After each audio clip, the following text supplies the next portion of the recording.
নমস্কাৰ, আজি হবিয়াহলৈ মহান্তনু মহন্তই স্বাগতম জনাইছোঁ।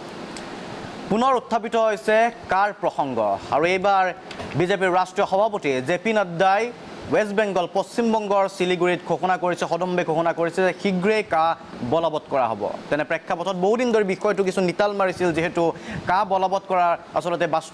বাস্তৱত কা বলবৎ হৈ থকা নাছিল। কিন্তু এতিয়া যিধৰণে কোৱা হৈছে কা শীঘ্ৰেই বলবৎ কৰিব, তাৰ পাছত কি হ'ব? অসমত ব্যাপক আন্দোলন হৈছিলে, সেই কথা আমি সকলোৱে জানো। কিন্তু আন্দোলনৰ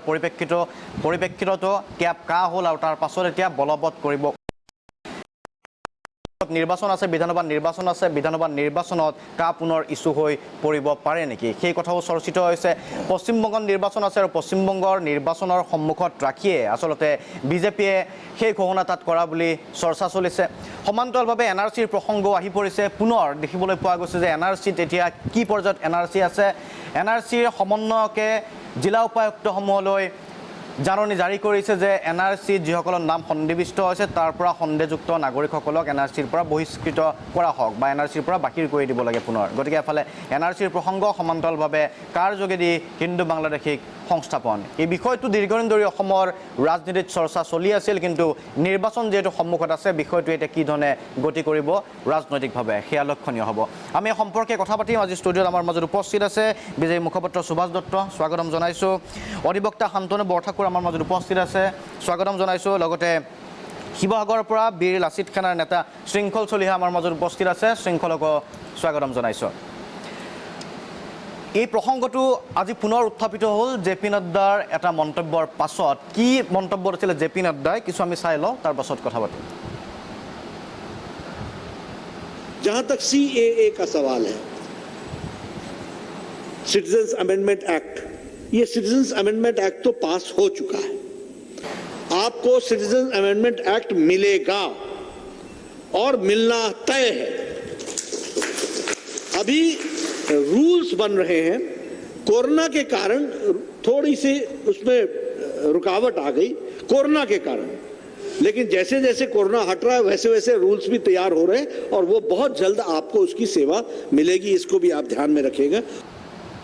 এয়া আছিলে জে.পি. নাড্ডাৰ মন্তব্য যে ৰুলছ ইতিমধ্যে তৈয়াৰ হৈ আছে। কৰোণাৰ বাবে কিছু শিথিল হৈ আছিল, কিন্তু কৰোণা যিহেতু এটা পৰিস্থিতি সাধাৰণ অৱস্থালৈ আহি থকা বুলি কৈছে, যদিও নৱেম্বৰৰ পৰা পুনৰ এটা ৱেভ আহিব বুলি আশংকা কৰা হৈছে, কিন্তু কৈছে যে ৰুলছ বনি আছে, তৈয়াৰ হৈ আছে আৰু তাৰ পিছতে বলবৎ কৰা হ'ব। শান্তনু বৰঠাকুৰ ডাঙৰীয়াৰ পৰা মই আৰম্ভ কৰিব বিচাৰিছোঁ। কি পৰ্যায়ত এতিয়া কৈছে, কি ধৰণে বিশ্লেষণ কৰিব আপুনি জে.পি. নাড্ডাৰ মন্তব্যটো? ৰুলছ তৈয়াৰ হৈ থকা বুলি কৈছে। আচলতে চৰকাৰে যেতিয়াই বিচাৰে তেতিয়াৰ পৰা হয়তো বলবৎ হোৱাৰ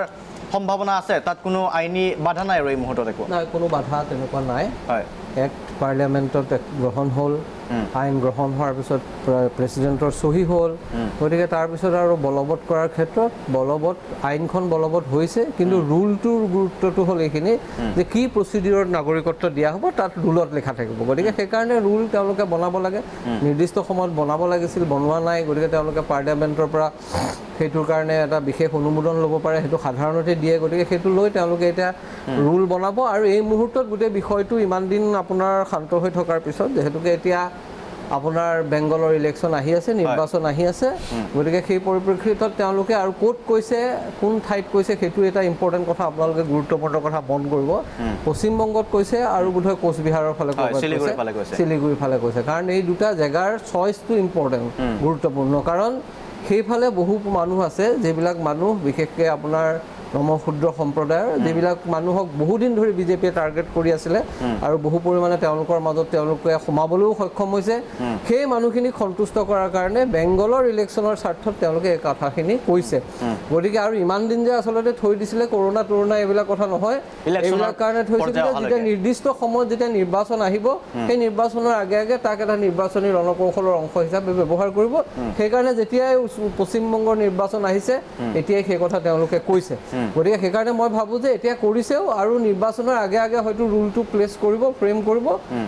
পাৰ্লিয়ামেণ্টত দিব আৰু তাৰপিছত আপোনাৰ লাহেকৈ এই প্ৰক্ৰিয়াটো আৰম্ভ হ'ব। তাত আপোনাৰ অসমৰ মানুহে কি বিচাৰে, কি নিবিচাৰে, অসমৰ মানুহৰ আশা আকাংক্ষা কি, এইবিলাক কথা মই ভাবোঁ যে সম্পূৰ্ণৰূপে গুৰুত্বহীন কথা। সুভাষ দত্ত ডাঙৰীয়া, আপোনাৰ পৰা জানিব বিচাৰিছোঁ, পশ্চিমবংগত নিৰ্বাচন আছে আৰু নিৰ্বাচনত টাৰ্গেট কৰি সেইসকল লোকত সেই বিশেষ ঠাইত ৱেষ্ট বেংগলৰ শিলিগুৰিৰ ফালে ইতিমধ্যে কৈছে শান্তনু বৰঠাকুৰ ডাঙৰীয়াই সেই ঘোষণাটো কৰিছে সমান্তৰালভাৱে অসমতো নিৰ্বাচন আহি আছে গতিকে অসমত নিৰ্বাচনৰ প্ৰতি চিন্তা নাই নেকি নে আত্মবিশ্বাসী যে কায়ে কোনো ধৰণৰ ক্ষতি নকৰে হিন্দু বাংলাদেশী অসমত সংস্থাপিত হ'লেও অসমৰ ৰাইজে তাক বেয়া নাপায় গুৰুত্ব নিদিয়ে যিধৰণে আন্দোলন কৰিছিল সেই আন্দোলনৰ মূল্য নাই নহয় নিৰ্বাচন আহিব যাব নিৰ্বাচনটোতো চলি থাকিব আৰু কিছুমান বিষয় বিশেষকৈ এই যিখন আমাৰ নাগৰিকত্ব আইনখন যে সংশোধন কৰা হ'ল এইটো হৈছে ভাৰতীয় জনতা পাৰ্টিৰ এটা এজেণ্ডা আমাৰ দলৰ এটা নিৰ্দিষ্ট লক্ষ্য আগত ৰাখি এই আইনখন সংশোধন কৰা হৈছে আৰু আমি আগতেও কৈছোঁ যে আমি এই আইনখন সংশোধনীৰ যোগেদি আমাৰ ভাৰতবৰ্ষৰ চৰকাৰে আমাৰ ৰাষ্ট্ৰৰ যিটো কমিটমেণ্ট সেই ৰাষ্ট্ৰৰ যিটো কমিটমেণ্ট আমাৰ দলে বা আমাৰ চৰকাৰে এইটো ফুলফিল কৰিব বিচাৰিছে বিশেষকৈ ভাৰতবৰ্ষৰ বিভাজনৰ পিছৰ পৰাই এটা খুব দীৰ্ঘদিনীয়া এটা সমস্যা আছে আৰু এই দীৰ্ঘদিনীয়া সমস্যাটো আপোনালোকে খুব ভালকৈ জানে যে আজি আমাৰ চুবুৰীয়া ৰাষ্ট্ৰ কেইখন বিশেষকৈ ইছলামিক কাণ্ট্ৰি হোৱাৰ কাৰণে তাত থকা আমাৰ যিসকল ধৰ্মীয় সংখ্যালঘু বুলি কওঁতে আমাৰ খ্ৰীষ্টিয়ান বুদ্ধিষ্ট পাৰ্চী জৈন হিন্দু এই ধৰ্মাৱলম্বী লোকসকলৰ বিশেষকৈ সেই ৰাষ্ট্ৰবিলাকৰ যিখিনি সমস্যাৰ সন্মুখীন হৈ ভাৰতবৰ্ষৰ দীৰ্ঘদিন ধৰি আছে এই লোকসকলৰ প্ৰতি আমাৰ এটা কমিটমেণ্ট ভাৰতীয় জনতা পাৰ্টি আগৰ পৰাই আছিলে আৰু সেইটো আমাৰ ইতিমধ্যে হৈছে আৰু এখন আইন যেতিয়া পাছ হয় আইনখন পাছ হোৱাৰ 6 মাহৰ ভিতৰত ৰুলছটো ফ্ৰেম কৰিব লাগে আৰু ৰুলছ ফ্ৰেম কৰাৰ কাৰণে আমাৰ যিটো নেকি কোভিড কালীন পৰিস্থিতিৰ কাৰণে কিছু অসুবিধা হৈছিলে গতিকে ৰুলছটো এতিয়া ফ্ৰেম হৈ আছে আৰু ৰুলছটো ফ্ৰেম হোৱাৰ পিছত এইটো যেতিয়া ৰুলছটো যেতিয়া এপ্ৰুভ হ'ব এপ্ৰুভ হোৱাৰ পিছত এই আইনখন এই আইনখনৰ প্ৰয়োগৰ কথা বতৰাবিলাক তেতিয়া আহিব এতিয়া কথাটো হৈছে যে এই ৰুলছৰ ভিতৰত কি থাকিব এই কথাখিনি আজিৰ তাৰিখত ক'ব পৰা নাযায় বা আমি এই কথাখিনি আমি ইমান অৱগত নহয় কিন্তু আমি ভাবোঁ যে অসমৰ ৰাইজে বিচৰা ধৰণেৰে ৰুলছত কিছুমান বিষয় থাকিব যিখিনিয়ে অসমৰ স্বাৰ্থ সুৰক্ষিত কৰিব ৰুলছত থাকিব সেই ধৰণৰ বিষয়সমূহ ঠিক আছে মই আকিম কি ধৰণৰ বিষয় থাকিব পাৰে অসমৰ ৰাইজ সন্তুষ্ট হয় নে নহয় লক্ষণীয় হ'ব তাত চৰ্ত সাপেক্ষে কিবা থাকিব নেকি তেনেকুৱা ধৰণৰ কথা বতৰাবোৰ উল্লেখ কৰিব বিচাৰিছে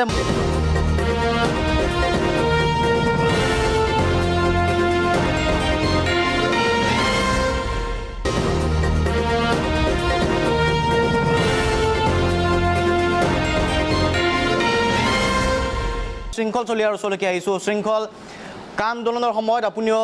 কাৰাগাৰ যাবলগীয়া হৈছিলে জেললৈ যাবলগীয়া হৈছিলে এতিয়া কা কিছুদিন ধৰি স্থিমিত হৈ আছিল নিৰ্বাচন আহিছে পশ্চিমবংগৰ নিৰ্বাচনৰ প্ৰাকখনত জে.পি. নাড্ডাৰ ঘোষণা কা শীঘ্ৰে বলবৎ কৰা হ'ব ৰুলছ বনাই থকা হৈছে সন্মুখত কিন্তু বিধানসভা নিৰ্বাচনো আছে অসমৰ নিৰ্বাচন আছে তেনে প্ৰেক্ষাপটত কা বলবৎ হ'লে বা এই যে কাৰ্যকৰীকৰণ প্ৰক্ৰিয়াটো আৰম্ভ হ'ব তাৰ পাছত কি হ'ব পুনৰ আকৌ অসমত আন্দোলন হ'ব নে কি হ'ব কি কৰিব বিচাৰিব হ'ব আন্দোলন হ'ব অসম নামৰ মাজনীৰ কাৰণে আন্দোলন হ'ব আৰু ইয়াত 130 কোটি হিন্দু বাংলাদেশী আহিব বুলি জে.পি. নাড্ডাই কৈছে আৰু বিজেপি আইটি সেলে কৈ আছে বোলে কাৰ সময়ত ক'ত বোলে বাংলাদেশী আহিলে কিন্তু 130 কোটি আহিব বুলি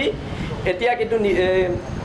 নিজেই কৈছে বিজেপি ৰাষ্ট্ৰীয় সভাপতিয়ে আৰু কা আনিলে তীব্ৰ গতিত আন্দোলন হ'ব আৰু এই বিজেপি চৰকাৰক উফৰাই পেলোৱা হ'ব কি ৰুলছ ৰেগুলেশ্যনৰ কি কথা কৈছে তাত এটা ৰুল থাকিব যে অসমীয়া এটা জাতিক আমি শেষ কৰি দিম সেইটো এটা ৰুল থাকিব সেই এটা ৰুল ভৰাব যে অসমীয়া বুলি জাতি এটাক আমি শেষ কৰিম অসম নামৰ দেশ এখনক আমি শেষ কৰিম সেইখনক আমি ত্ৰিপুৰা বনাম আৰু যেনেকৈ আমি ত্ৰিপুৰাত এজন বাংলাদেশী মুখ্যমন্ত্ৰী বনালোঁ আৰু আমি সেনেকৈ অসমতো ভৱিষ্যত আৰু 10 বছৰ ভিতৰত এজন বাংলাদেশী মুখ্যমন্ত্ৰী নহ'লে বিজেপিৰ এজন যে ছাগলী মূলৰ বিধায়ক আছে যে আমাৰ এইজন কি আছিলে শিলাদিত্য দেৱক মুখ্যমন্ত্ৰী বনোৱাৰ এক পৰিকল্পনা ঠিক আছে শৃংখল আহিম মই শৃংখল চলিয়াৰ ওচৰলৈকে আহিম পুনৰ শৃংখলে ক'ব বিচাৰিছে যে নাই কা যিধৰণে আন্দোলন হৈছিলে সেই সময়তো পুনৰ আন্দোলন হ'ব আৰু কি ধৰণৰ অসুবিধা হ'ব সেইসমূহ কৈছে শান্তনু বৰঠাকুৰ ডাঙৰীয়া পুনৰ আপোনাৰ ওচৰলৈকে আহিব বিচাৰিছোঁ এটা কথা কৈছে ৰুলছ তৈয়াৰ হৈ আছে আৰু ৰুলছৰ ভিতৰতে এনেকুৱা কিবা থাকিব য'ত হয়তো অসমৰ স্বাৰ্থ সুৰক্ষিত হ'ব বা অসমবাসীয়ে বেয়া নাপায় আচলতে আন্দোলন কি কাৰণে হৈছিলে সেই কথা সকলোৱে জানে আন্দোলন হৈ গৈছে কা সম্পৰ্কে আলোচনা চলি গৈছিল আইনত পৰিণত হ'ল কিন্তু তাৰ পাছত ৰুলছত এনেকুৱা কিবা বিশেষ থাকিব পাৰে নেকি যাৰ পৰা আমাৰ ক্ষতি নহ'ব কাৰ দ্বাৰা চাওক এটা কথা কওঁ মই তেখেত শাসক দলৰ মানুহ গতিকে তেখেতে বেছি ভালকৈ জানিব মোৰ পক্ষে কি থাকিব মই ক'ব নোৱাৰোঁ কিন্তু মই এটা কথা জানো যে ৰুলত এনেকুৱা কোনো বস্তু থাকিব নোৱাৰে অধিনিয়মত যেনেকুৱা কোনো বস্তু থাকিব নোৱাৰে যিটোৱে আইনখনৰ লগত তাৰ পজিশ্যনটো কণ্ট্ৰাডিক্টৰী বা বিৰোধমূলক হয় সেইটো সম্ভৱ নহয় আইনে যিহেতুকে কৈছে যে এনেকুৱা কণ্ডিশ্যনত অমুক ঠাইৰ পৰা অহা মানুহক অমুক দেশৰ পৰা অহা অমুক সম্প্ৰদায়ৰ মানুহক আমি নাগৰিকত্ব দিম তেওঁলোকে অমুকটো ক্ৰাইটেৰিয়া ফুলফিল কৰিব লাগিব সেইটো কথা এবাৰ কৈ দিয়াৰ পিছত সেইটো আৰু স্পষ্ট যে সেইটো ভাৰতবৰ্ষৰ যিকোনো ঠাইতে য'তেই থকা মানুহে সেই আইনখনৰ দ্বাৰা সেই পাৰ্টিকুলাৰ যিকেইটা ক্ৰাইটেৰিয়া ফুলফিল কৰিলে নাগৰিকত্ব পাব এতিয়া ৰুলখনত যদি তেওঁলোকে সেইটোক অভাৰৰাইড কৰি সেইটোৰ বাহিৰলৈ গৈ পেলাই কিবা আনিব খোজে মই ভাবোঁ যে সেইটোৱে যদি মূল আইনখনৰ যিটো উদ্দেশ্য বা লক্ষ্য সেইটোক যদি বাধাগ্ৰস্ত কৰে তেতিয়াহ'লে সেইটো থাকিবই নোৱাৰে সেইটো হয়তো আপোনালোক মোক সন্তুষ্ট কৰিবৰ কাৰণে কিবা ভৰাই দিব পাৰে কিন্তু কাইলৈ যদি কোনোবাই সেইখনৰ বিৰুদ্ধে গৈ পেলাই ন্যায়ালয়ৰ দ্বাৰস্থ হয় আৰু কয় যে এইখন যিখন আনিছে এইখনে আইনখনকে উলংঘা কৰি আছে তেতিয়াহ'লে সেইখন ন্যায়ালয়ে গুচাই দিব যিকোনো সাধাৰণ লোকে কৰিব পাৰিব সেইটো কোনো এটা ডাঙৰ কথা নহয় গতিকে কথাটো হৈছে যে যেতিয়ালৈকে আমি নেদেখোঁ যে কি ধৰণৰ প্ৰটেকশ্যন কি ধৰণৰ সুৰক্ষা অসমীয়া মানুহক তেওঁলোকে দিব খুজিছে সেই সুৰক্ষাৰ ৰূপটো কেনেকুৱা হ'ব পাৰে সেইটো যেতিয়ালৈকে আমি গম নাপাওঁ গতিকে তেওঁলোকৰ দীৰ্ঘদিনীয়া যিটো কথা বতৰা কাম কাজ সেইটোৰ দ্বাৰা অন্তত আমি আশ্বস্ত হ'ব নোৱাৰোঁ যে তেনেকুৱা ধৰণৰ এটা সুৰক্ষা অসমীয়া মানুহে পাব যি ধৰণৰ সুৰক্ষা অসমীয়া মানুহে বিচাৰি আছে সেই ধৰণৰ সুৰক্ষা বাৰে বাৰে আমি দেখিছোঁ যে ক্লজ 6 কমিটিৰ ৰিপৰ্টৰ ক্ষেত্ৰত প্ৰতিবেদনৰ ক্ষেত্ৰত কি হ'ল দাড়ি কমা নোহোৱাকৈ গ্ৰহণ কৰা প্ৰতিবেদন আজিও আপোনাৰ বহুত হুলস্থুলৰ পাছত তালৈ গৈছে এখন আপোনাৰ নিজৰ এই ৰাজ্যখনৰ এডভোকেট জেনেৰেল যিখনৰ এজন সদস্য সেই এডভোকেট জেনেৰেলৰ যি পাৰদৰ্শিতা বা জ্ঞান সেইটোৰ ওপৰত তেওঁলোকে আস্থাহীনতা প্ৰদৰ্শন কৰি আছে কৈছে যে আমি আৰু বেলেগলৈ পঠিয়াম গতিকে কথাটো হৈছে এই ধৰণৰ যিবিলাক কাম কাজ সেই কাম কাজবিলাকে মানুহৰ মনত কিছুমান সন্দেহৰ সৃষ্টি কৰি আছে আৰু সেইকাৰণে আমি যেতিয়ালৈকে আইনত বা ৰুলত অধিনিয়মত কি থাকে কি ধৰণৰ সুৰক্ষা থাকে যেতিয়ালৈকে নাহিব তেতিয়ালৈকে আমি আশ্বস্ত হ'ব নোৱাৰোঁ কি ক'ব সুভাষ দত্ত ডাঙৰীয়া আশ্বস্ত কি ধৰণে ক'ব কাৰণ চাওক এটা কথা হয় ক্লজ 6ৰ কথাটো কৈছে আজি ক্লজ 6ত যি ধৰণে ঘোষণা কৰা হৈছিল সদম্বে যে দাড়ি কমা নোহোৱাকৈ আমি মানি ল'ম কিন্তু ক্লজ 6 কি হ'ল আজিলৈকে আজিতো দেখা পাইছে সকলোৱে গতিকে তেনে প্ৰেক্ষাপটত ৰুলছত বা অধিনিয়মত এনেকুৱা কি থাকিব পাৰে য'ত সুৰক্ষিত অনুভৱ কৰিব এটা কথা চাওক এই আইনখন যেতিয়া সংশোধনৰ কথাখিনি আহিছিলে এই আইনখন সংশোধনৰ কথাখিনি অহাৰ সময়ত এই আইনখনকতো অপব্যাখ্যা কৰা হৈছে বিশেষকৈ নাগৰিকত্ব আইনখন সংশোধনীৰ লগে লগে এতিয়া এজন বক্তা মই কোন তেখেত ধৰিব পৰা নাই তেখেতে কৈছে যে 130 কোটি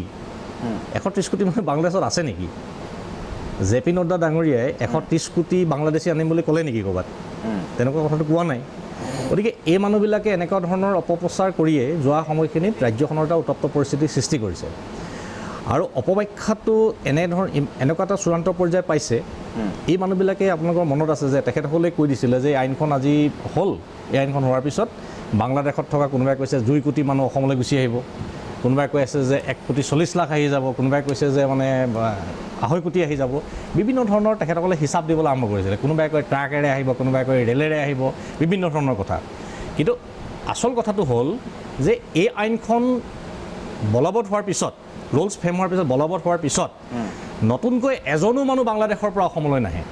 বা ভাৰতবৰ্ষলৈ নাহে অলৰেডি যিসকলে 2014 চনৰ 30 ডিচেম্বৰ ভিতৰত আহিলে সেইসকলে ইয়াত নাগৰিকত্বৰ কাৰণে আবেদন কৰিব পাৰিব সেইটো সেই আইনখনত আছে আজি আমাৰ অধিবক্তা শান্তনু বৰঠাকুৰ ডাঙৰীয়া আছে তেখেতে আইনখন পঢ়িছে খুব ভালকৈ জানে এতিয়া কথাটো চাওক যে অপপ্ৰচাৰ অপব্যাখ্যাইটো এটা সময়ত চাঞ্চল্যৰ সৃষ্টি কৰিব পাৰে কিন্তু সত্যটোতো সদায় সত্যই গতিকে আইনখনৰ সম্পৰ্কে যিমান অপব্যাখ্যা তেখেতসকলে যোৱা সময়খিনিত কৰিলে আইনখনৰ অপব্যাখ্যা কৰি ৰাজপথলৈ ৰাইজক উলিয়াই অনাৰ পিছত ৰিজাল্টটো কি হ'ল এতিয়া ৰিজাল্টটো সকলোৱে দেখিছে প্ৰত্যেকে এতিয়া ৰাজনৈতিক দল খুলি বেলেগে এটা সৰু গোট খুলি এতিয়া তেওঁলোকে একেই আকৌ সংসদীয় ৰাজনীতিৰ পৰিক্ৰমাতে তেখেতসকল আহিবলৈ ইচ্ছা প্ৰকাশ কৰিছে মই শান্তনুদাৰ এটা কথা ক'ব বিচাৰিছোঁ 6 নং দফাৰ প্ৰতিবেদনখনৰ যিখন প্ৰতিবেদন যিখিনি পৰামৰ্শৱলীখিনিৰ ক্ষেত্ৰত হয় অসমৰ কেইবাজনো বিশিষ্ট ব্যক্তি বৰেণ্য ব্যক্তি এই পৰামৰ্শ বুলি তেখেতসকলে দিছে বা এই কমিটিখনত আছিল কেন্দ্ৰীয় গৃহ মন্ত্ৰণালয়ে কি কৈছে কেন্দ্ৰীয় গৃহ মন্ত্ৰণালয়ে কৈছে কেন্দ্ৰীয় গৃহমন্ত্ৰী ডাঙৰীয়া মুখ্যমন্ত্ৰী ডাঙৰীয়াক কৈছে যে যিখিনি পৰামৰ্শৱলী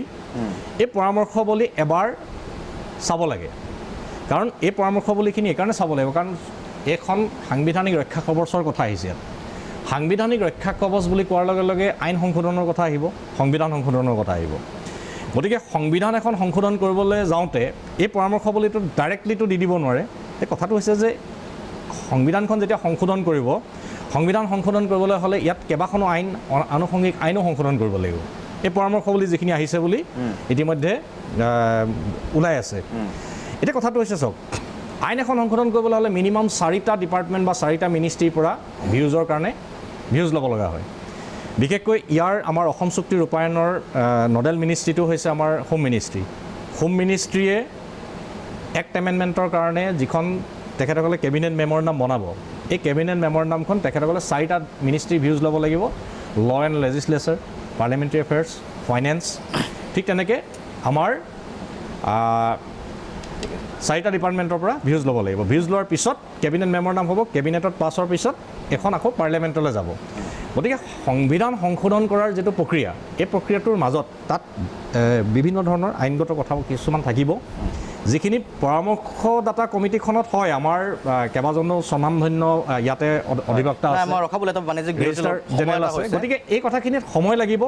না সেই কথাটোৱে যদি সময় লাগে কিয় কোৱা হয় কিয় কথাখিনি দিয়া হয় যে দাড়ি কমা নোহোৱাকৈ চাই ইমানেই আনুগত্য দেখুওৱা হৈছিল বা ইমানেই মৰম দেখুওৱা হৈছিল সেই সময়ত যে দাড়ি কমা নোহোৱাকৈ আমি সেইখন গ্ৰহণ কৰিম এই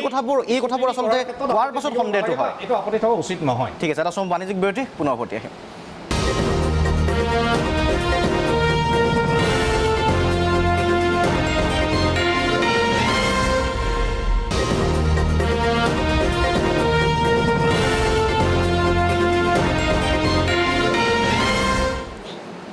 উভতি আহিছোঁ অনুষ্ঠানৰ পৰৱৰ্তী অংশলৈ মই যাব বিচাৰিছোঁ পুনৰ শৃংখল চলিহাৰ ওচৰলৈকে শৃংখল ইতিমধ্যে কোৱা হৈছে যে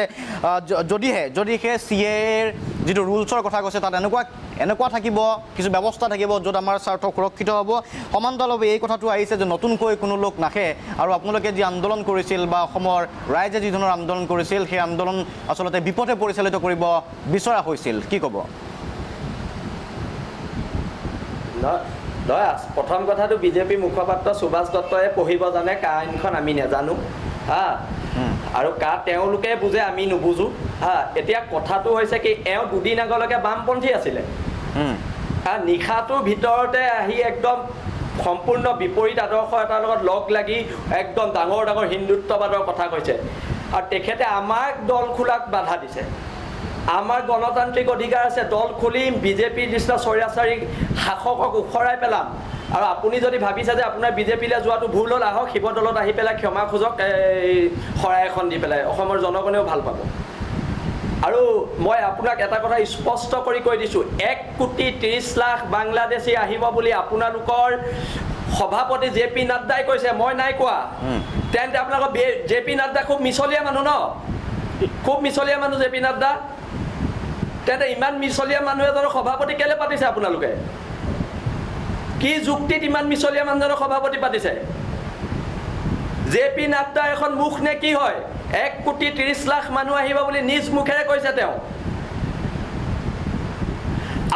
অসমত অসমীয়া ভাষীৰ সংখ্যা এতিয়া 48% বঙালী ভাষীৰ সংখ্যা 29% আপোনালোকে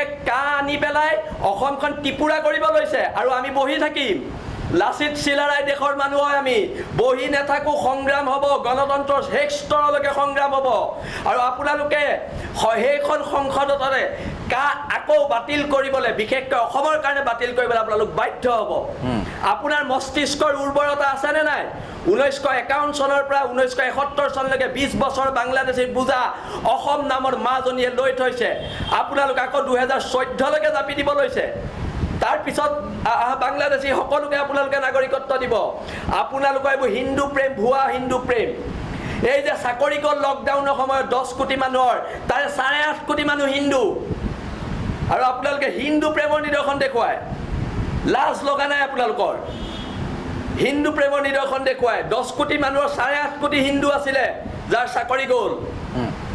ঠিক আছে শৃংখল মই আহিম আপোনাৰ ওচৰলৈকে আপোনালোকে উন্নয়ন কি কৰিলে সেইখিনি শৃংখলৰ ওচৰলৈকে আহিম শান্তনু বৰঠাকুৰ ডাঙৰীয়াৰ ওচৰলৈকে আহিব বিচাৰিছোঁ এটা কথা প্ৰায় আপুনি ক'ব মই এই আনুষংগিক প্ৰসংগটো লৈ আহিছোঁ এটা কথা প্ৰায়ে কোৱা হয় বিজেপিৰ ফালৰ পৰা কোৱা হৈছে যে এই কথাটো কিমান লোক আহিব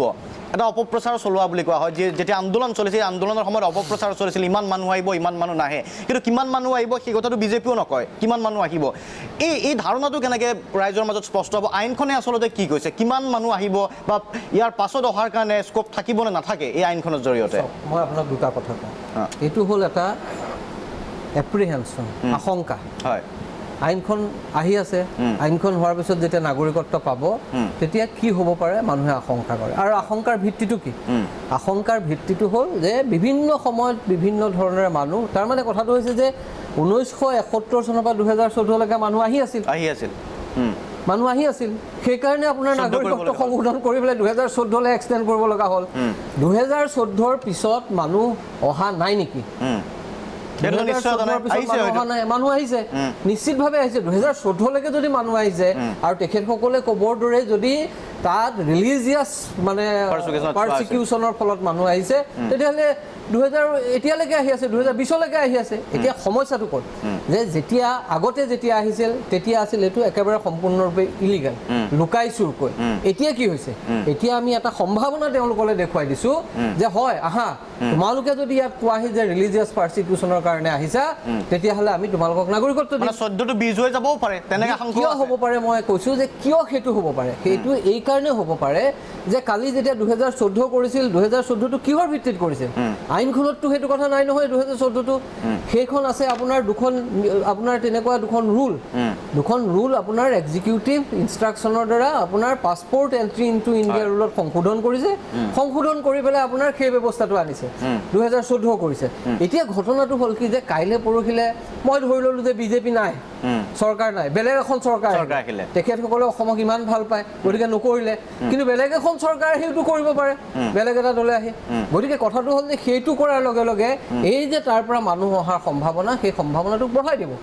মানুহ আহি আছে আৰু আহিব গতিকে সেইকাৰণে আৰু কথাটো এটা মন কৰিব যে এইটো আমি কোৱা কথা নহয় এইটো কোৱা কথাটো হ'ল যে গোবিন্দ পাৰমানিক বুলি যিজন হিন্দুৰ নেতা বাংলাদেশৰ তেওঁ স্পষ্টভাৱে এই কথা কৈছিল যে এইটোৱে মানুহক তালৈ যোৱাৰ কথা গতিকে এই যিবিলাক কথা বতৰা আমি যিবিলাক ঘটনা দেখি আছোঁ সেইবিলাকৰ যিটো অবজেক্টিভ যিটো পৰিৱেশ বস্তুনিষ্ঠ পৰিৱেশ আমি দেখিছোঁ সেইটো এনেকুৱা এটা সম্ভাৱনা কৰিছে এতিয়া কোনোবাই যদি কৈছে মই ক'ব নোৱাৰোঁ কোনেও ক'ব নোৱাৰে 1 কোটি 30 লাখে আহিব কিন্তু ঘটনাটো হ'ল যে তেনেকুৱা এটা মানুহ অহাৰ সম্ভাৱনা এই আইনখনে কৰিছে ইতিমধ্যে আৰু শংকাটোৰ কাৰণ কি শংকাটোৰ কাৰণটো হ'ল যে ইমান বেছি প্ৰব্ৰজন হৈছে অসমলৈ যিটোৱে অসমৰ খিলঞ্জীয়া মানুহক শংকিত কৰি তুলিছে বাৰে বাৰে সেই শংকাটোৰ কাৰণে এনেকুৱা ধৰণৰ মানে আশংকাবিলাক মানুহৰ মনত বেছিকৈ আহিছে সেইটো এটা কথা মই ক'লোঁ আৰু এটা কথা তেখেতে কোৱা কথাটো তেখেতে খুব ধুনীয়াকৈ বুজাইছে কি কাৰণে এইটো ক্লজ 6ৰ কমিটিৰ ৰিপৰ্টটো মানে আপোনাৰ কৰা দেৰি হৈছে কিয় পঠিয়াব লগা হৈছে মই আপোনাক দুটা কথা কম ইয়াতে খালি চুটিকৈ কম বেছি সময় নলওঁ প্ৰথম কথাটো হ'ল যে তেওঁলোকে 6 মাহ কিয় পেলাই থ'লে যদি তেনেকুৱা কথা আছিলে মই এখন RTI যে 6 মাহ তেওঁলোকে ক'লে যে এইটো কনচিডাৰেশ্যনত আছিল তাত স্বাস্থ্যমন্ত্ৰীয়ে ক'লে যে ৰাজ্যত কনচিডাৰেশ্যনত আছিল মই RTI এখন কৰি সুধিছোঁ আজি এমাহ হ'ল সুধিছোঁ যে কি কনচিডাৰেশ্যন কৰিছিলে আপোনালোকে ক'লৈ পঠিয়াইছিলে কোন ডিপাৰ্টমেণ্টত আপোনালোকে ক্লজ 6 কমিটিৰ ৰিপৰ্টটো অসমৰ চাবলৈ দিছিলে তেখেতসকলে কিন্তু আজিলৈকে তাৰ উত্তৰ দিয়া নাই আজি পৰ্যন্ত মই উত্তৰ এমাহ হৈ গ'ল মই এতিয়া এপিল কৰিম সেইটো এটা বেলেগ কথা দ্বিতীয় যিটো কথা মই ক'ব খুজিছোঁ যে এখন ক্লজ 6 কমিটিৰ ৰিপৰ্ট বনাইছে এজন তাৰ ভিতৰত আছে আপোনাৰ অৱসৰপ্ৰাপ্ত ন্যায়াধীশ আৰু এজন নিলয় দত্ত আৰু ৰমেশ বৰপাত্ৰ গোহাঁইও আছে গতিকে এই তিনিজন তাৰ ভিতৰত মই ভাবোঁ যে নিলয় দত্ত ভাৰতবৰ্ষৰ অতি মানে কনষ্টিটিউশ্যনেল এক্সপাৰ্টবিলাকৰ ভিতৰত এজন গতিকে তেওঁ যেতিয়া এখন প্ৰতিবেদন দিব আৰু বিপ্লৱ শৰ্মা আৰু অসমৰ এডভোকেট জেনেৰেল যেতিয়া এখন প্ৰতিবেদন দিব মই এই কথাটো বিশ্বাসেই কৰিব নোৱাৰোঁ যে তেওঁলোকে সেই গোটেই দিশবিলাক কি হ'ব সেইটো নোচোৱাকৈ সেইখন প্ৰতিবেদন দিব গতিকে মই ভাবোঁ যে সেইবিলাক প্ৰশ্নৰ উত্তৰো চৰকাৰে তেখেতৰ কাৰণে হয়তো এইটো দিয়াটো কাৰণ তেখেত দলৰ মুখপাত্ৰ সম্ভৱ নহয় কিন্তু চৰকাৰে কিন্তু এইবোৰ প্ৰশ্নৰ উত্তৰ দিয়াৰ প্ৰয়োজন আছে অসমৰ মানুহে প্ৰয়োজন আছে আৰু নহ'লে ৰাইজ স্পষ্ট নহয় নহ'ব, এই মনত শংকাবোৰ থাকিবই। এফালে CAৰ জৰিয়তে কিমান নাগৰিক আহিব বা বাট যে মুকলি হৈছে সেই আশংকাটো আছে, তাৰ বিপৰীতে ৰক্ষা কৱচ বুলি কৈ থকা, খিলঞ্জীয়া ৰক্ষা কৱচ বুলি কৈ থকা 6 নম্বৰ দফা ৰূপায়ণৰ ক্ষেত্ৰত চৰকাৰে যি ধৰণে তেওঁলোকৰ গতিবিধি, কামৰ গতিবিধি তাক লৈ শংকা ইতিমধ্যে ঘনীভূত হৈছে। প্ৰশ্ন আছে যে কিমান দিনলৈ চলিব এই ধৰণে। এটা সময় বাণিজ্যিক বিৰতি, উভতি আহিম।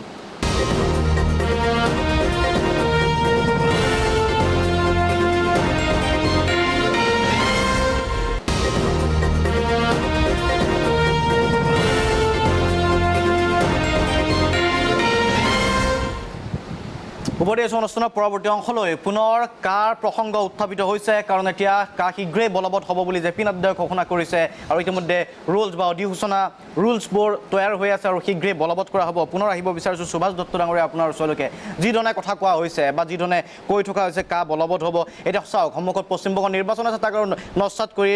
লাভ নাই। তাত ৰাজনৈতিক মুনাফাও প্ৰতিটো ৰাজনৈতিক দলৰে থাকে, নাথাকে বুলি ক'ব নোৱাৰোঁ, প্ৰতিটো ৰাজনৈতিক দলৰ। গতিকে ৰাজনৈতিক দলে ৰাজনীতি কৰিবই, তাত কোনো হয়তো আচৰিত হ'বলগীয়া নাই। কিন্তু সমান্তৰালভাৱে সেই ৰাজনীতিৰ পৰা অসম কিয় পৃথক হৈছে বিজেপিৰ বাবে? কাৰণ অসমত কা বলবৎ হোৱাৰ পাছত যদিহে হিন্দু বাংলাদেশীয়ে নাগৰিকত্ব পায়, কাৰণ অসমৰ কথাটো এনেকুৱা আছিলে, ভাৰতীয় জনতা পাৰ্টি হিচাপত আপুনি কৈছে যে আপোনালোকৰ কি ধৰণৰ দায়িত্ব আছিল ৰাষ্ট্ৰৰ প্ৰতি বা সেইসকল নাগৰিকৰ প্ৰতি, কিন্তু অসমবাসীৰ কথাটো এইটো আছিল, হিন্দু হওক মুছলমান হওক যথেষ্ট প্ৰব্ৰজন হৈছে আৰু নালাগে। 71ৰ পাছত কাকো গ্ৰহণ কৰাৰ চৰ্ত নাছিল, কোনো মানি লোৱা নাছিলে। তাৰ পাছতো বাৰে বাৰে সেই চৰ্তাৱলী ভংগ কৰা হ'ল আৰু তাৰ পাছত পুনৰ এতিয়া নিৰ্বাচনৰ প্ৰাকক্ষণে। গতিকে নাভাবে নেকি ৰাইজে এই কথাটো মানি ল'ব বা ৰাইজে এই কথাটো বেয়া পাব আপোনালোকক? চাওক, ভাৰতীয় জনতা পাৰ্টীৰ প্ৰতিজন কাৰ্যকৰ্তাই আমি ক্ষমতাৰ কাৰণে ৰাজনীতি কৰা নাই, আমি ৰাজনীতি কৰিছোঁ ৰাষ্ট্ৰ নিৰ্মাণৰ কাৰণে। ৰাষ্ট্ৰ নিৰ্মাণৰ প্ৰতি আমাৰ যিটো কমিটমেণ্ট, আমি সেই কমিটমেণ্টৰ কাৰণে আমি ৰাজনীতি কৰিছোঁ। এতিয়া শান্তনু দাই এটা কথা ক'লে যে অসম চুক্তিৰ 6 নং দফাৰ যিখিনি পৰামৰ্শৱলী, এই পৰামৰ্শৱলী কোন এক্সপাৰ্ট, কনষ্টিটিউশ্যনেল এক্সপাৰ্ট বা কাক দিছে বা কেনেকৈ ধৰণে হেৰি কৰিছে বা তাত কিয় প্ৰয়োজনীয়তা আছে, মই অস্বীকাৰ নকৰোঁ যে আজি যিকেইজন স্বনামধন্য আইনজীৱীৰ কথা কৈছে বা বিশেষজ্ঞৰ কথা কৈছে, তেখেতসকল সন্মানীয় আৰু তেখেতসকলৰ আইনৰ সম্পৰ্কীয় যিখিনি তেখেতসকলৰ হেৰি, তাৰ এই ক্ষেত্ৰত আমাৰ কোনো সন্দেহ নাই। কিন্তু কথাটো হৈছে কি যে মই এইটোৱেই ক'ব বিচাৰিছোঁ যে আমাৰ এই যিখন পৰামৰ্শৱলী আৰু কেবিনেট মেমৰেণ্ডামৰ মাজত ডিফাৰেঞ্চ আছে। পৰামৰ্শৱলীত কিছুমান পৰামৰ্শ দিছে যিখিনি আইনী ভাষাত, তেখেতসকলেতো কেবিনেট মেমৰেণ্ডামখনটো বনাই দিয়া নাই, আইনী ভাষাত সেইখিনি আইনখন সংশোধন কৰিবৰ কাৰণে বা সংবিধানখন সংশোধন কৰিবৰ কাৰণে কোনকেইটা ক্লজত ক'ত এমেণ্ডমেণ্ট আনিব লাগিব, এই গোটেই কথাখিনি তাৰ পৰৱৰ্তী সময়ত আছে। গতিকে পৰামৰ্শৱলীত দিয়া যিখিনি পৰামৰ্শ, সেই পৰামৰ্শখিনি এক্ট এমেণ্ডমেণ্ট বা ৰুলছ এমেণ্ডমেণ্টত যেতিয়া গোটেই কথাখিনি যাব, তাত স্ক্ৰুটিনি কৰাৰ প্ৰয়োজন আছে। এই কথাটো শান্তনুদাই ভালকৈ জানে। এতিয়া আপুনি যিটো কথা ক'লে যে অসমৰ প্ৰতি যিটো দায়বদ্ধতা, অসমৰ প্ৰতি দায়বদ্ধতা আছে কাৰণে প্ৰথম যিখন আমাৰ নাগৰিকত্ব সংশোধনীৰ কাৰণে প্ৰথম যিখন বিল আছিলে, প্ৰথম বিলখনত দিন বাৰবিলাক নাছিল, কিন্তু যিখন আইন এতিয়া সংশোধন হ'ল তাত 2014 চনৰ 30 ডিচেম্বৰটো স্পষ্টভাৱে উল্লেখ আছে আইনখনত। হয়তো আমাৰ শান্তনুদাৰ এইটো কথাটো অলপমান ইৰৰ হৈ গৈছে, আপোনাৰ থাকি গৈছে, গতিকে এইটো আছে। গতিকে 14লৈকে যেতিয়া বস্তুখিনি 14লৈকে যেতিয়া আইনখনত যেতিয়া উল্লেখ হ'ল, মানে 14ৰ পিছত কোনো আহিব নোৱাৰে আৰু এতিয়া, মানে 14 চনলৈকে যিখিনি আহিলে অলৰেডি সেইসকলে আবেদন কৰিব পাৰিব নাগৰিকত্বৰ কাৰণে। 14 চনৰ পিছত কোনো আহিব নোৱাৰে। 14 চনৰ পিছত অহাটো বাধাহে দিছে, 14 চনৰ পিছত অহাটো বাধাহে দিছে। 14লৈকে কিয় আপোনালোকৰ দয়া কৰিলে সেইখিনি কথাখিনি আমি আগতে 14লৈকে আমি এই কথাখিনি আমি আগতে বাকী যদি কোনোবা হিন্দু 14ৰ পাছত সেই হিন্দুসকলৰ প্ৰতি দায়বদ্ধ নহয় নেকি? মানে চাওক, এই কথাখিনি আগতে বহুতবাৰ ব্যাখ্যা কৰা হৈছে। এতিয়া কথাটো হৈছে যে অসম আৰু অসমীয়াৰ স্বাৰ্থত ভাৰতীয় জনতা পাৰ্টীৰ চৰকাৰ, মাননীয় মুখ্যমন্ত্ৰী সৰ্বানন্দ সোণোৱাল ডাঙৰীয়াৰ চৰকাৰে যোৱা সময়খিনিত যিখিনি কাৰ্য ব্যৱস্থা গ্ৰহণ কৰিছে আৰু অসমীয়া জাতীয় জীৱন মাননীয় মুখ্যমন্ত্ৰী সৰ্বানন্দ সোণোৱাল ডাঙৰীয়াৰ নেতৃত্বত সুৰক্ষিত। কাৰণ আপুনি যদি অসম চুক্তিৰ 6 নং দফাৰ কথাখিনিকে যদি চাই, এই অসম চুক্তিখন কাগজ হিচাপে পৰি আছিলে। অসম চুক্তিৰ ৰূপায়ণৰ কাৰ্যালয় স্থাপন কৰা হ'ল আমাৰ চৰকাৰৰ দিনত। অসম চুক্তিৰ 6 নং দফাৰ কাৰণে প্ৰতিবেদন লোৱা হৈছে আমাৰ চৰকাৰৰ দিনত। এতিয়া শান্তনুদাই কৈ আছে যে আজি এই অসম চুক্তিৰ 6 নং দফাৰ এই গোটেই কথাখিনি তেখেতে ৰাইট টু ইনফৰমেশ্যন এক্টত কিছুমান ইনফৰমেশ্যন পাইছোঁ বুলিও কৈছে। কিন্তু মই এটা কথা কওঁ যে যিহেতু নেকি অসম চুক্তিৰ ৰূপায়ণৰ নডেল মিনিষ্ট্ৰীটো হৈছে হোম মিনিষ্ট্ৰী, গতিকে হোম মিনিষ্ট্ৰীৰ সকলো কথা আচলতে ডিছক্ল'জ কৰা নাযায়, হোম মিনিষ্ট্ৰীৰ সকলো কথা ডিছক্ল'জ নহয়। আৰু আজি কেন্দ্ৰীয় গৃহ মন্ত্ৰণালয়ে ৰাজ্য চৰকাৰক যিখিনি দায়িত্ব দিছে সম্পূৰ্ণ আইনৰ গণ্ডিৰ ভিতৰত দিছে আৰু আইনসংগতভাৱে যিখিনি হ'ব সেইখিনি বিচাৰ বিশ্লেষণ কৰিবৰ কাৰণে দিছে হয়তো আজি পৰামৰ্শদাতা কমিটিত যিকেইজন অধিবক্তা আছে আমাৰ নিলয় দত্ত ডাঙৰীয়াই হওক বা আজি আমাৰ ৰমেশ বৰপাত্ৰ গোহাঁই ডাঙৰীয়াই হওক কেবিনেট মেমৰেণ্ডামখন প্ৰস্তুত কৰাৰ সময়ত বা আইনখন সংশোধন কৰাৰ সময়ত হয়তো সেই ক্লজবিলাকৰ যেতিয়া তাত কেবিনেট মেমৰেণ্ডামৰ পৰ্যায়লৈকে যাব এই ক্ষেত্ৰত অসম চৰকাৰৰ পৰা বা ভাৰত চৰকাৰৰ যদি কিবা পৰামৰ্শ প্ৰয়োজন হয় তেওঁলোকক আকৌ হয়তো তেওঁলোকৰ পৰা সেইখন স্কুটনি কৰিবৰ কাৰণে হয়তো তেখেতসকলকে দায়িত্ব দিব পাৰে গতিকে এই কথাখিনি চাওক এইটো এটা নিৰ্দিষ্ট এটা গতিত আজি অসম চুক্তিৰ 6 নং দফাৰ গোটেই কথা বতৰাখিনি গৈ আছে গৈ থকাৰ কাৰণে মই ভাবোঁ যে এইখিনি ৰুল যেতিয়া হৈ আছে কাৰ যিটো ৰুলছ হৈ আছে সেই সময়তে আচলতে সেই সময়তে ক্লজ 6টো কিয় নাপালে কাৰণ সেইটোতো আশা কৰিব চৰকাৰখনক আমাৰ চৰকাৰখনক 5 বছৰৰ কাৰণে মেণ্ডেট দিছে গতিকে মুখ্যমন্ত্ৰী ডাঙৰীয়াই আজি অসমৰ এই আমাৰ যি 5 বছৰীয়া কাৰ্যকাল এই 5 বছৰীয়া কাৰ্যকালৰ ভিতৰত সৰ্বানন্দ সোণোৱাল ডাঙৰীয়াই এটা লক্ষ্য নিৰ্ধাৰণ কৰিছে যে আমাৰ মুখ্যমন্ত্ৰী ডাঙৰীয়াৰ দিনত বৰ্ডাৰ চিল হ'ব লাগিব ইতিমধ্যে বৰ্ডাৰ চিল সম্পূৰ্ণ হৈছে অসম চুক্তিৰ 6 নং দফা কাৰ্যকৰীকৰণৰ কাৰণে প্ৰতিবেদন হ'ব লাগিব এখন আইন এমেণ্ডমেণ্টৰ ক্ষেত্ৰত যাব লাগিব মুখ্যমন্ত্ৰী ডাঙৰীয়াই এই গোটেই কথাখিনি গতি দিছে 1 লাখ খিলঞ্জীয়া ভূমিপুত্ৰ লোকক মাটিপট্টা দিয়াৰ কাৰণে প্ৰতিশ্ৰুতি আছিল 1 লাখতকৈ অধিক লোকক মাটিপট্টা অলৰেডি দি দিয়া হৈছে সত্ৰসমূহ ঐতিহ্যসমূহ আমাৰ পুৰণি কীৰ্তিচিহ্নসমূহ সংৰক্ষণৰ কাৰণে চৰকাৰ প্ৰতিশ্ৰুতি আছে মুখ্যমন্ত্ৰী ডাঙৰীয়াৰ লক্ষ্য আছিলে প্ৰতিশ্ৰুতি আছিলে অসম বিধানসভাত যোৱা অধিৱেশনত এই আইনখনো পাছ কৰিছে গতিকে আজি চাওক যে মুখ্যমন্ত্ৰী ডাঙৰীয়াই এই নিৰ্দিষ্ট সময়খিনিৰ ভিতৰত গোটেই বস্তু বিষয়খিনি একেলগে আগবঢ়াই লৈ যাব বিচাৰিছে আজি গতিকে 6 নম্বৰ কেতিয়া আহিব তেতিয়াহ'লে কেতিয়া আহিব নিৰ্বাচনৰ আগত আহিব না মই এইটোৱে কৈছোঁ যে চাওক নিৰ্বাচনটো আহিব যাব নিৰ্বাচনটো ভাৰতীয় জনতা পাৰ্টীয়েতো অকল 21 চনৰ নিৰ্বাচনটো আমি নেখেলোঁ ইয়াৰ পিছত যিবিলাক নিৰ্বাচন আহিব নিৰ্বাচনবিলাক আমি নেখেলিম নেকি 21ৰ পিছততো 24ত আকৌ নিৰ্বাচন আহিব এটা আশা কৰিছিল ৰাইজে যিহেতু বলবৎ হ'ব বলবৎ হোৱাৰ পূৰ্বে যদি আপোনালোকে 6 নম্বৰ দফা বলবৎ হয় তেতিয়াহ'লে এইটো অলপ আশ্বস্ত হ'লহেঁতেন নাই এটা কথা মই কৈছোঁ ন বলবৎ কৰাৰ যিটো প্ৰক্ৰিয়া সেইটোও চলি আছে আৰু অসম চুক্তিৰ 6 নং দফাৰ কাৰ্যকৰীকৰণৰ বিষয়খিনিও চলি আছে আৰু সমান্তৰালভাৱে অসমৰ খিলঞ্জীয়া ভূমিপুত্ৰসকলক মাটি পট্টা দিয়াৰ কথাটো চলি আছে আৰু 6 জনগোষ্ঠীক জনজাতিকৰণৰ গোটেই বিষয়খিনিও আজি সমান্তৰালভাৱে চলি আছে গতিকে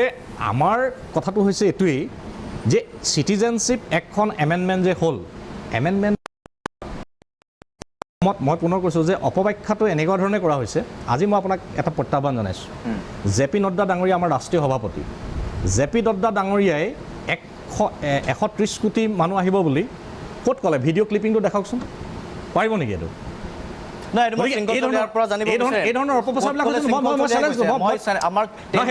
আপোনাক দেখুৱাই দিয়া নাই মই সেইটোৱে চেলেঞ্জ কৰিছোঁ কিমান আহিব আপুনি ক'ব পাৰিব নেকি না মই ক'লো নহয় 2014 চনলৈকে যিসকল আহিলে সেই ক'লে পিছত অহাটো কিমান আছেতো আজিতো ক'ব নোৱাৰি এইটো যেতিয়া আবেদন হ'ব অপপ্ৰচাৰ কৰিছে আপোনালোকে সঁচাটো কওক কিমান আহিব নাহে বুলি ক'লো নহয় আহিব বুলিতো কোৱা নাই আহিল কিমান নাহে বুলিতো কোনো নহয় আহিল কিমান সেই তথ্যটো আছে নে নাই সেই কথাটো ৰাইজে জানিব বিচাৰে আহিল কিমান সেইটো তথ্য আছে নে নাই আপোনালোকৰ ওচৰত আপোনাক মই এটা কথা কৈছোঁ চৰকাৰখনৰ ওচৰত কিমান আহিল আজিলৈকে কিমান লোক আহিছে বাংলাদেশৰ পৰা হিন্দু মানুহ কিমান আছে সেই তথ্যটো আছে নে নাই মই আপোনাক আবেদন যেতিয়া হ'ব আবেদন যেতিয়া পৰিব তেতিয়া গম পাই যাব কিমান এতিয়ালৈকে কোনো তথ্যই নাই কিমান বাহিৰৰ পৰা মানুহ আছে আমাৰ কোনো তথ্য নাই কিমান মানুহক আমি ইয়াতে অসমত কিমান মানুহ থাকিব পাৰিব অসমৰ ভাষা সংস্কৃতি এফেক্ট হ'ব নে নহ'ব সেই তথ্যটো আপোনালোকৰ বাণিজ্যিক বিৰতি ল'ব লাগিব আপুনি ক'ব তাৰ পাছত ক'ব বিৰতিৰ পিছত মই উভতি আহিম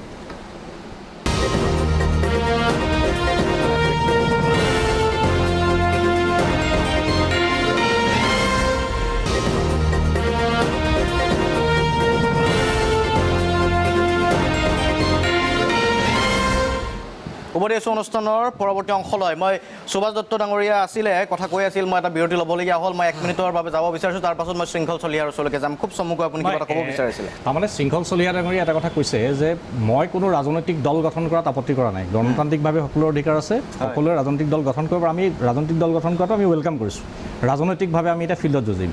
আৰু তেখেতে ব্যক্তিগতভাৱে আক্ৰমণ কৰি মোৰ সম্পৰ্কে এটা কথা কৈছে চাওক মই কোনো বাওঁপন্থী দলৰ কোনো বিষয় বাবদ নাছিলোঁ মই ছাত্ৰ সংগঠন হিচাপে সেই সময়ত মই জড়িত আছিলোঁ আৰু ভাৰতীয় জনতা পাৰ্টীত যোগদান কৰাৰ পিছত মই ভাবিছোঁ যে এইটো এটা মোৰ সঠিক সিদ্ধান্ত আজি যদি মই ভাৰতীয় জনতা পাৰ্টিত যদি মই ছাত্ৰ অৱস্থাৰ পৰা যদি মই ABVP যদি কৰিলোহেঁতেন, মই যদি ৰাষ্ট্ৰীয় স্বয়ংসেৱক সংঘত যদি মই জড়িত হ'লোহেঁতেন, মোৰ ব্যক্তিত্বৰ আৰু বিকাশ হ'লহেঁতেন। এইটো মই আজি তেখেতৰ পালে দিওঁ, মোৰ দেৰি হ'ল। আৰু তাৰপাছত চাব যে বাওঁপন্থী দলবিলাক এতিয়া ৱেষ্ট বেংগলততো লাখ লাখ হিচাপততো আজি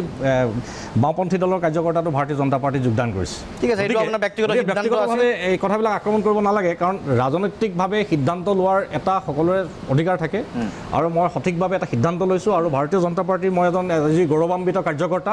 আৰু মুখ্যমন্ত্ৰী সৰ্বানন্দ সোণোৱাল ডাঙৰীয়াৰ নেতৃত্বত বলিষ্ঠভাৱে আজি ভাৰতীয় জনতা পাৰ্টীৰ হৈ এজন কাৰ্যকৰ্তা হিচাপে, এজন স্বয়ংসেৱক হিচাপে কাম কৰাৰ সুযোগ লাভ কৰিছোঁ। ভগৱানে মোক এই সুযোগ প্ৰদান কৰিছে। ঠিক আছে,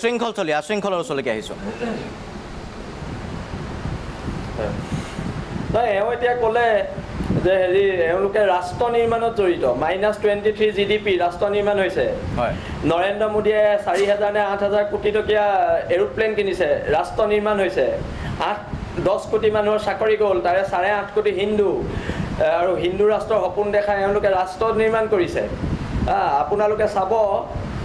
-23 GDP হোৱাৰ যে বাংলাদেশতকৈও তলৰ GDP হৈ গ'ল, এওঁলোকে আকৌ এতিয়া ডাঙৰ ডাঙৰ কথা ক'বলৈ এৰা নাই। আৰু এওঁ যিটো কৈছে ব্যক্তিগত সিদ্ধান্ত, কিন্তু আপুনিতো দল বাগৰা, আপুনি এটা নিৰ্দিষ্ট নীতি আদৰ্শত থাকিব নোৱাৰে। আমি বিল 80 থানাও এক স্থিতি, ৰাইজৰ দলৰ এক স্থিতি, সেইকাৰণে আকৌ ভৱিষ্যতে আমাৰ চৰকাৰ আহিলে সোমাম বুলি নাভাবিব, জেগা দিয়া নহ'ব। আৰু আপোনালোকক এটা কথা স্পষ্ট কৰি দিছোঁ, অসমত ভাৰতবৰ্ষত বলবৎ কৰক, আমাৰ আপত্তি নাই। অসমত বলবৎ হ'লে পুনৰ আন্দোলন হ'ব। আৰু সৰ্বানন্দ সোণোৱালে কি কৰিছে, জাতীয় জীৱনক তেওঁৰ হাতত সুৰক্ষিত ন, আপুনি কৈছিলে, যদি জাতীয় জীৱন তেওঁৰ হাতত সুৰক্ষিত, আমিতো ইমান দিনে 2016 চনৰ পৰা মই এই 2020 চনৰ কেইদিনমান আগলৈকে মইতো অসমত সৰ্বানন্দ সোণোৱালে শাসন কৰি আছে বুলি ভাবিছিলোঁ। সেইদিনা আকৌ সৰ্বানন্দ সোণোৱালে ক'লে মোগলেহে শাসন কৰি আছে বোলে। তেনেহ'লে এতিয়া সৰ্বানন্দৰ দিনত অসমত আহি মোগল সোমালেহি। কেনেকৈ সোমালে সৰ্বানন্দৰ দিনত অসম আহি মোগল? তেন্তে সৰ্বানন্দই পদত্যাগ কৰক। যদি মোগলক বলে পৰা নাই, আমাক দিয়ক। আমি কেনেকৈ মোগল খেদিব লাগে জানো, আমাৰ ইতিহাস আছে মোগল খেদাৰ। মই এটা কথা বুজিব নোৱাৰিলোঁ, তেওঁ 5 বছৰ দিন মুখ্যমন্ত্ৰী থকাৰ পিছত কেনেকৈ অসম মোগলে ল'ব পালে? আপুনি মোক সেই কথাটো বুজাই দিয়ক, মোগলে কেনেকৈ অসম ল'ব পালে তেওঁ 5 বছৰ দিন থকাৰ পিছত? কেন্দ্ৰত চৰকাৰ, ৰাজ্যত চৰকাৰ, আপোনালোকে মোগল নেখেদিলে কেলে নেখেদিলে মোগল? কেন্দ্ৰত চৰকাৰ, ৰাজ্যত চৰকাৰ, অকল হিন্দু মুছলমানৰ নামত ৰাজনীতি কৰি গাদী দখলৰ চেষ্টা। এইবাৰ নহ'ব। 1 টকীয়া চাউল দিছে, 80 টকীয়া চব্জি খুৱাইছে। উত্তৰ প্ৰদেশক এটা গৰুৰ বাবদ দিছে 900 টকা, আৰু আমাৰ খিলঞ্জীয়া অসমীয়া মানুহখিনিক 830 টকা দিছে মাহে। নহ'ব। অসমৰ জনগণৰ ওচৰত জবাবদিহি বিজেপি। আজি বাঘজানত মানুহে অৰ্ধ উলংগ হৈ প্ৰতিবাদ হৈছে। 21ত বিজেপি সম্পূৰ্ণ উলংগ হৈ যাব অসম ৰাজনীতি। আপোনালোকৰ ভণ্ডামি উলংগ কৰা হ'ব, আপোনালোকৰ গুণ্ডামি বিজেপিৰ দালালি উন্মোচন কৰা হ'ব। এটা পৰীক্ষা পাতিব নোৱাৰিলে, আৰু আপোনালোকে কি কয়, জাতীয় জীৱন সুৰক্ষিত, আত্মনিৰ্ভৰশীল ভাৰত বনাব। পেট্ৰলৰ দাম গৈ 90 টকা হওঁ, আৰু মোদীয়ে এতিয়া এই ৰবীন্দ্ৰনাথ টেগৰৰ নিচিনা দাঢ়ি বনাইছে এই বেংগল নিৰ্বাচনৰ কাৰণে। ঠিক আছে, শৃংখল চলি আহিম মই আপোনাৰ ওচৰলৈকে। শৃংখল ধন্যবাদ জ্ঞাপন কৰিছোঁ। মই শান্তনু বৰঠাকুৰ আপোনাৰ ওচৰলৈকে আহিব বিচাৰিছোঁ। দুটা প্ৰসংগ চলি আছে এতিয়া অসমৰ ৰাজনীতিত। আমি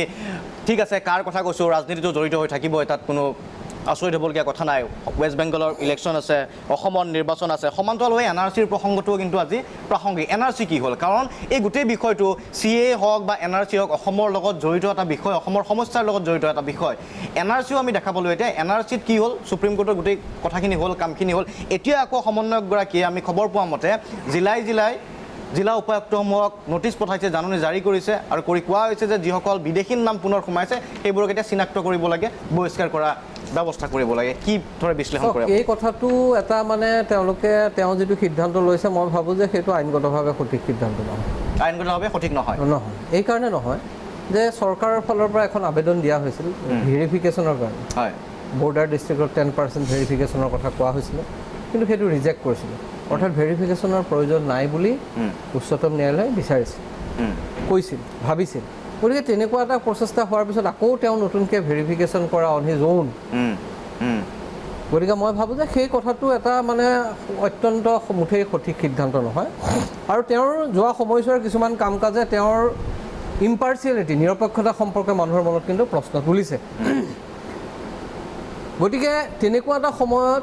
নিৰ্বাচন কাষ চাপি অহাৰ সময়ত তেওঁ হঠাৎ এনেকুৱা এটা সিদ্ধান্ত লৈছে ইয়াৰ উদ্দেশ্যটো কি তেওঁতো বহি থকা প্ৰায় এবছৰে হ'ব হ'ল কিন্তু এই এবছৰে তেওঁ কি কৰি আছে নিৰ্বাচন যিমানে চমু চাপি আহে কিয় এই ধৰণৰ যিবিলাক বিভাজনকামী বিষয় যিবিলাকে সমাজৰ মাজত বিভাজন কৰিব পাৰে সেইবিলাক বিষয় কিয় বাৰে বাৰে তুলি অনা হয় অৰ্থাৎ কথাটো হ'ল যে তেওঁলোকে চৰকাৰে তেওঁৰ হতুৱাই আকৌ নতুনকৈ এটা বিভাজনৰ ৰাজনীতি NRCক লৈ আৰম্ভ কৰিব খুজিছে নেকি সেইটো কিন্তু প্ৰশ্ন আহিছে কাৰণ ইমান হাজাৰ কোটি টকা খৰচ কৰি NRC প্ৰস্তুত হ'ল উচ্চতম ন্যায়ালয়ে যদি ক'লেহেঁতেন যে ভেৰিফিকেশ্যন কৰিব লাগে আৰু যদি তেওঁলোকে ভাবিছে যে এনেকুৱা ভেৰিফিকেশ্যনৰ কথা আছে তেওঁলোকে তথ্য লৈ উচ্চতম ন্যায়ালয়ৰ কাষ চাপিব লাগিছিল ক'ব লাগিছিল যে এইখিনি আমি ভেৰিফাই কৰিব দিব লাগে গতিকে সেইটো যদি কৰিলেহেঁতেন উচ্চতম ন্যায়ালয়ে তেতিয়াহ'লে কথাটো বেলেগ আছিল কিন্তু আজি পৰ্যন্ত সেইটো হোৱা নাই গতিকে নোহোৱা অৱস্থাত মই ভাবোঁ যে এই কাম কৰাটো যে এই যে এটা সাম্প্ৰদায়িক ৰাজনীতি আৰম্ভ কৰাৰ তেওঁলোকৰ চেষ্টা বাৰে বাৰে ইলেকশ্যনৰ সন্মুখত এটা পলাৰাইজ পলিটিক্সৰ দ্বাৰা নিজক আগবঢ়াই নিয়াৰ চেষ্টা মই ভাবোঁ যে সেইটোৰ উদ্দেশ্যেহে এই কামটো কৰা হৈছে NRC মই এটা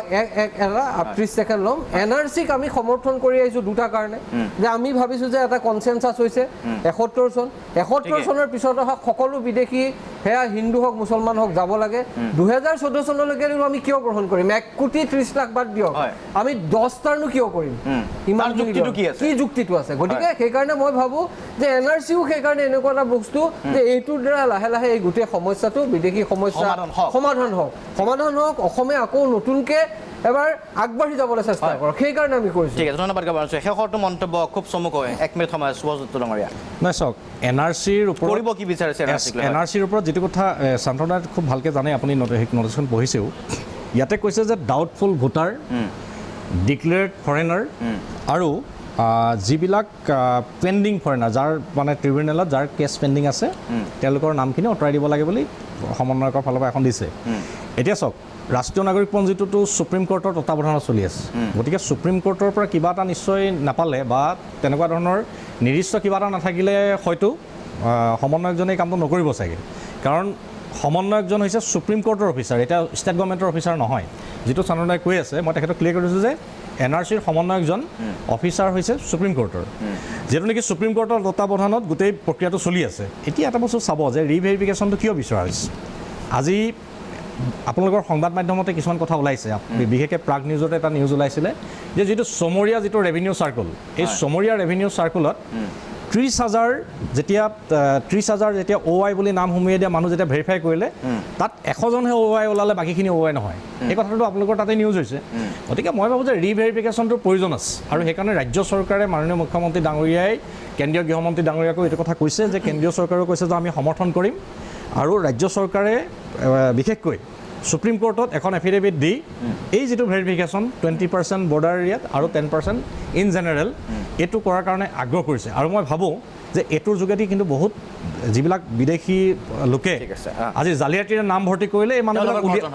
উলিয়াই দিয়াৰ কাৰণে এইটো সহায়ক হ'ব আৰু শুদ্ধ নাগৰিকপঞ্জী এখন শান্তনা বিচাৰ আমিও বিচাৰোঁ আপুনিও ধন্যবাদ জ্ঞাপন কৰিছে বহুত কথা পাতিবলগীয়া আছিলে NRC সম্পৰ্কে বহুত কথা পাতিবলগীয়া আছিলে এফালে NRCত বিচাৰিছে আপোনালোকে যে এছাম লোকৰ নাম কাট খাওক আৰু তাৰ বিপৰীতে কাৰ জৰিয়তে আন একাংশৰ নাম কিন্তু সন্নিৱিষ্ট হওক সেই কথাটো হয়তো থাকিব পাৰে এটা আলোচনাৰ প্ৰয়োজন আছিল সময় আৰু নাই মই আটাইকে ধন্যবাদ জ্ঞাপন কৰিছোঁ শৃংখলকো মই সময় দিব নোৱাৰিলোঁ এতিয়া ধন্যবাদ জ্ঞাপন কৰিছোঁ শৃংখল আৰু আজি সবিশেষৰ পৰা মই শান্তনু মহন্তে বিদায় লৈছোঁ ধন্যবাদ